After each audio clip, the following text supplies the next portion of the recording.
Welcome to this episode of the Gardens of Heffronia. Today I want to ask you the question, do you have a garden book?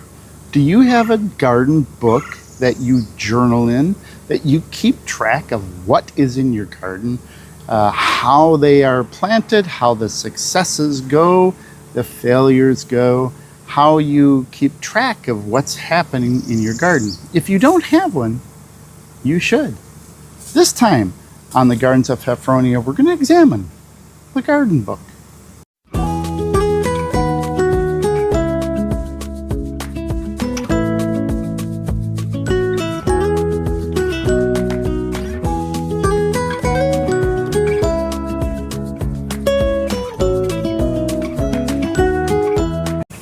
I just recently finished reading Thomas Jefferson's garden book, which is a really interesting read. If you've never read it, I highly recommend it. It's a compilation of not only his garden book, but his journal book, his weather forecasting book, his farm book, his account book, and letters that he had written to and from that he had written to and received from different people all over the world. In his garden book, he not only talks about what he's planting, where he's planting it. Seldom does he talk about specific successes, although he does talk about general successes. In his garden book, he has some detailed layouts of Monticello, where the gardens are, what is being planted in them, and it really made me think about my own garden book. I've been keeping a garden book since I've been in Florida. My gosh, I think I've started using it back in probably 10, 12 years ago. And as the gardens have developed here in the Gardens of Heffronia, I can look back and tell exactly what I planted where. And now as I look around my gardens and I can see what has changed, the garden book really comes to light. So what is in a garden book? What is in a journal, and what's the purpose of it? In a journal, you keep track of things. I'll give an example. I have a passion for daylilies. I love daylilies. Daylilies up north grow beautiful in my gardens up there. They just flourish. Here, they need some periods of dormancy, and they don't do well. So if I hadn't kept track of the daylily successes in my garden, knowing I am who I am, I would just constantly be buying daylilies and planting them. And when an open spot developed because some plants died, I'd just go out and buy some more. And the same goes for hostas. I'm looking at some daylilies and hostas right now. Hostas also need a period of dormancy, so while hostas survive here, they don't necessarily thrive here. Without having some kind of a journaling mechanism, you may not recognize what is flourishing and what is not flourishing. Perhaps we had a really hard winter this year, and maybe you're wondering, oh my gosh, when was the last time we had such a bad winter, and how did different things survive that winter, right? How did the dracaenas survive that winter? How did the passion flowers survive that winter? What temperature did it get down to? And those types of things are a reason to have some kind of a journaling system. Now, in my earlier life, I was heavily involved in landscape design and followed a lot of the principles of Frederick Law Olmsted, our first landscape architect. But he dealt on a large scale, right? And a home garden is much more confined. It's much more reduced in size, and it's much more personal. When I first started keeping a garden book, I would have pages that I would have that fold out, and I would have ideas. In fact, there's a picture in my garden book of this area. This area is what I had envisioned for what this was going to look like, right?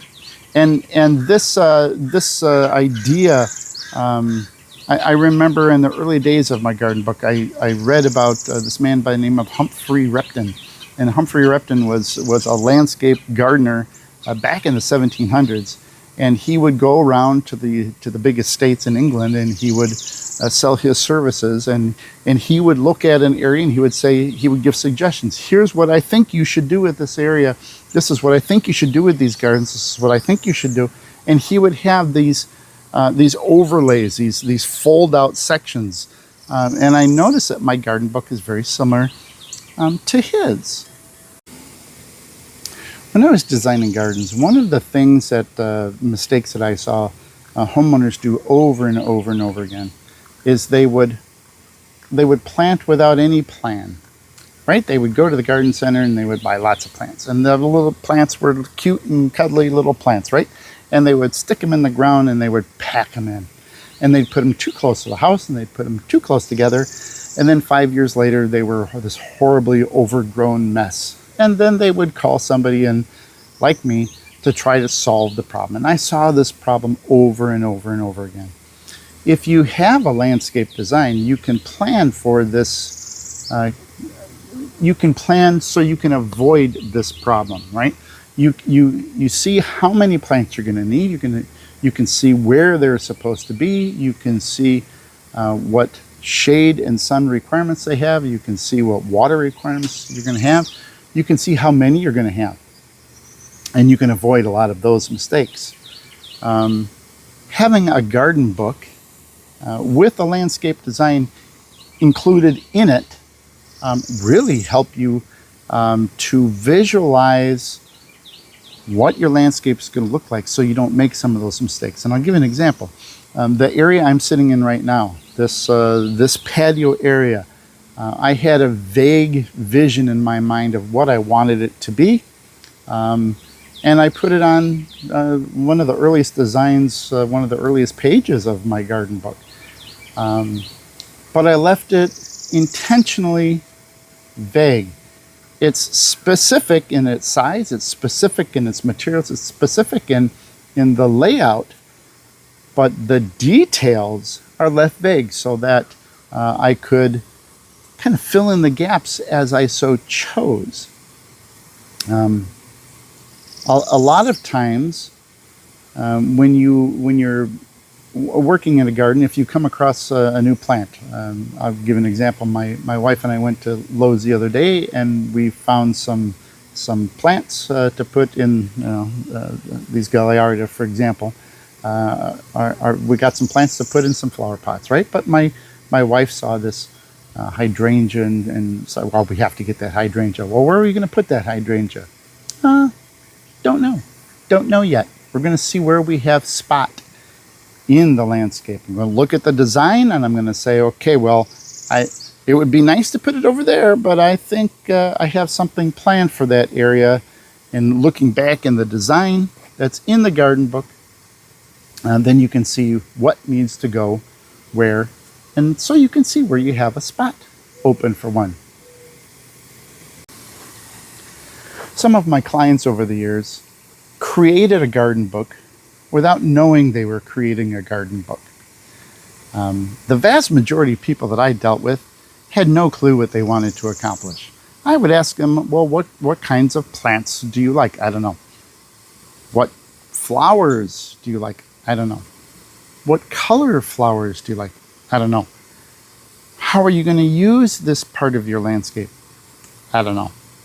Right? And then every once in a while, someone would have some very specific ideas in mind. They just didn't know how to bring it all together, and that's why they called a professional. But sometimes people had so many details.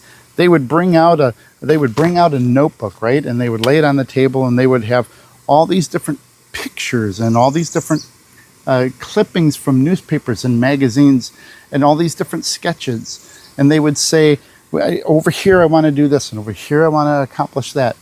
And they were, in essence, creating the rudimentary beginning stages of their garden book without even knowing it. If they had put that into one place, then it can be done with a notebook, right? If they can put it into one place, then they can add to it. And record their successes, record the failures, record what variety was that. One of the interesting topics in gardening is we plant things that we come across. Right, I'm staring right now at an elephant ears. It's black. It's really, really dark. I have no idea what variety that is right off the top of my head, but it's in my garden book.